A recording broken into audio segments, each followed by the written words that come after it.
Brain ये दिख रहा है आपको, इसमें ब्रेन का ये वाला इसका फेस है, देखिए ना ये ब्रेन इसका फेस है ना, तो ये अगला हिस्सा को हम लोग कहते हैं फ्रंटियल पार्ट।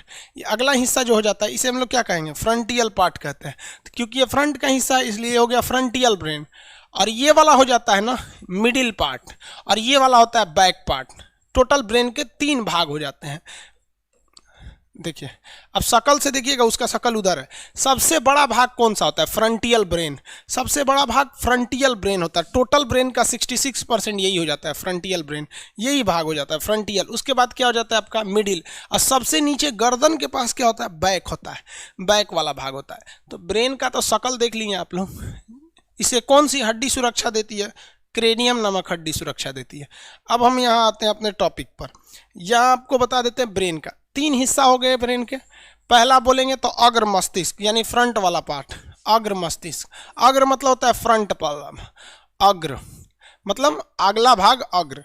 उसके बाद बीच वाला आएगा, तो बीच वाले को मिडिल में मध्य कहते हैं। उसके बाद क्या आएगा, पीछे वाला बैक वाला, इसे पश्च कहते हैं। फ्रंट वाला जो पार्ट होता है वो सबसे बड़ा होता है। इसके 3 हिस्से होते हैं, 3 अलग अलग पार्ट्स होते हैं, जिसमें आपसे सबसे ज्यादा क्वेश्चन सेरिब्रम से पूछता है। सेरी देखिए ब में इसे र है रम, सेरिब्रम सबसे बड़ा भाग, जो ये तो ऑलरेडी सबसे बड़ा होता है, उसका सबसे बड़ा, उसमें भी सबसे ज्यादा हिस्सा सेरिब्रम का होता है। सेरिब्रम हो गया। सेरिब्रम जो होता है इसे मस्तिष्क का सबसे आगे वाला भाग होता है, सबसे पहला भाग, इसलिए इसे हम लोग प्रमस्तिष्क कहते हैं। प्रमस्तिष्क। अरे मस्तिष्क कैसे लिखाएगा देख लीजिएगा, ठीक से लिखा है कि नहीं, अपना समझ जाएंगे। मस्तिष्क ये टोटल ब्रेन का 2/3 पार्ट होता है, यानी लगभग परसेंटेज में बात करेंगे तो 66% भाग होता है। जो एग्जाम में क्वेश्चन पूछे जाएंगे यही 2 पूछे जाएंगे कि ब्रेन का सबसे ज्यादा पार्ट कौन घेरा है, तो आप बताएंगे अग्र मस्तिष्क। लेकिन दिक्कत ये होती है कि ऑप्शन में ही नहीं रहता है अग्र मस्तिष्क, यानी फ्रंटियल ब्रेन नहीं रहता है, ऑप्शन में रहता है सेरिब्रम। तो ऑप्शन क्या लगाएंगे लोग, सेरिब्रम लगाएंगे। सेरिब्रम, सेरिब्रम कितना परसेंट होता है, तो 2/3 होता है, यानी 66% होता है। उसे क्या कहते हैं, प्रमस्तिष्क। अब इसका काम क्या होता है, ये हमारे शरीर में मेमोरी सिस्टम को पैदा करता है। मेमोरी यही कंट्रोल करता है। अगर जिसका सेरिब्रम खराब हो गया ना, उसकी मेमोरी अच्छी नहीं रहती है।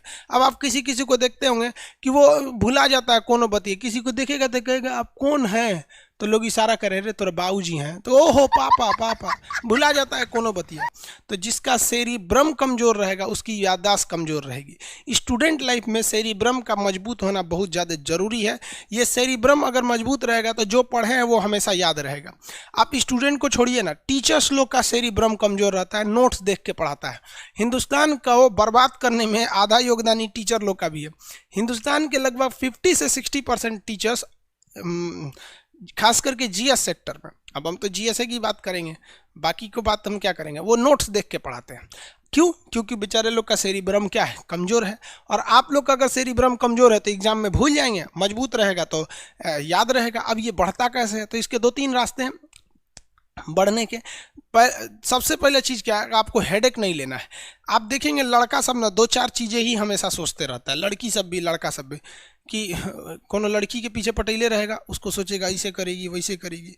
चाहे वो सोचेगा ब्याह हो जाता तो कितना अच्छा रहता, हमारी ज़िंदगी दूसरी हो जाती, हम दोनों एक हो जाते, फिर 3 हो जाते हैं। रे पगला कहीं का है, ये प्यार मोहब्बत कुछ नहीं होता है रे। इस प्यार मोहब्बत का मेन कांड है ये हाइपोथैलेमस का, आगे समझाएंगे।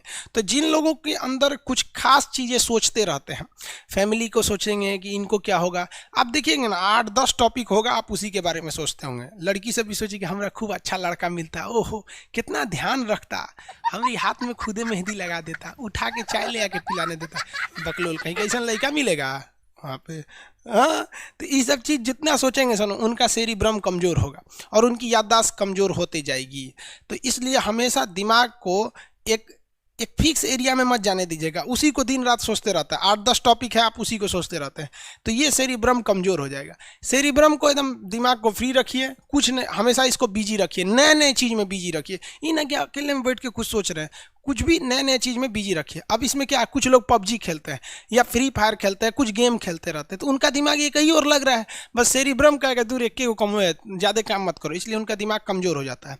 तो पूरी मेमोरी पावर किस पे डिपेंड करती है, सेरिब्रम पर। और अगर आपका मेमोरी अच्छा है ना तो आप सवालों को पूछेंगे, क्यों, क्योंकि पिछला चीज़ याद रहेगा तभी ना अगला चीज़ को खोजेंगे।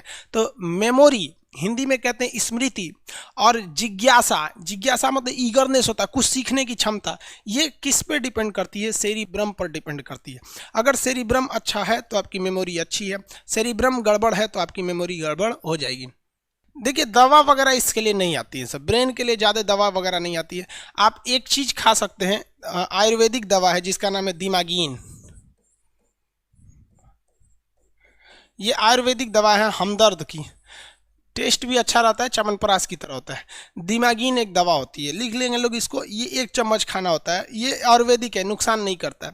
1 चम्मच खाइए और ठीक ठाक से रहेंगे, बाल नहीं झड़ने देता है, क्योंकि दिमाग पे टेंशन लेंगे तो ये होगा। अरे बेवकूफ़, दिमागीन का नाम इंग्लिश में क्या लिखना है रे बेवकूफ़ कहीं का, दिमागीन ले, इसीलिए बोलते हैं सीबीएसई वाला लोल होता है सब।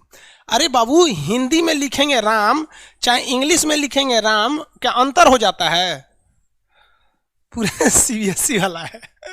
दिमागीन हो गया, दिमागीन हो सकता है बंगाल का है, होगा, बंगाल वाले लोग हिंदी बहुत कमजोर होती है। तो आपको आई होप ये वाला तो पार्ट समझ में आ गया, सेरिब्रम।